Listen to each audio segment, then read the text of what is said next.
এই দেখেন বাচ্চাটা উঠে নিয়ে আসলো, বাচ্চাটা উঠে নিয়ে আসলো। মনে করেন এই ফর্মটা হচ্ছে বাচ্চাটা আমাদের, যেহেতু 2 বছরের বাচ্চা, এটাকে উঠে নিয়ে আসলো। ঠিক আছে, সেম ভাবে আপনারা অনেকে জানেন যে রাজশাহীতে একটা 2 বছরের বাচ্চা পাইপে ঢুকে গেছে। আমার পাশে একটা পাইপ দেখতে পাচ্ছেন, এই পাইপে এরকম পাইপে একটা ঢুকে গেছে। তো আমি এটা আমার হাতে যেটা দেখতে পাচ্ছেন, এগুলো এখানে আছে 2টা সার্ভো মোটর, এবং আমার এই রিমোট দিয়ে আমি এখানে যে রডগুলো দেখতে পাচ্ছেন, এই রডগুলো কিন্তু কন্ট্রোল করতে পারবো। দেখতে পাচ্ছেন কন্ট্রোল হচ্ছে রিমোটের মাধ্যমে। সো আমরা যদি এইরকম কোনো কিছু দিয়ে ওই পাইপে যদি আমরা ঢুকাই দিই, জাস্ট আমি যেহেতু এটা পরীক্ষামূলকভাবে করতেছি, আমি আপনাদেরকে দেখাই যে এটা কিভাবে কাজ করে বা এটা সামনে কিভাবে কাজ করতে পারে, এবং রাজশাহীতে যে বাচ্চাটা ঢুকে গেছে সেই বাচ্চাটাকে উদ্ধার কাজে কিভাবে এটা কাজ করতে পারে সেটা আমি আপনাদেরকে দেখাবো।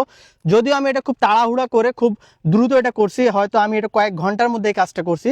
আমি আপনাদেরকে জাস্ট দেখাই যে এটা কিভাবে কাজ করবে। তো আমি প্রথমে এটা আমাদের হচ্ছে এইদিকে যে পাইপটা দেখতে পাচ্ছেন, এটা হচ্ছে 6 ইঞ্চি পাইপ।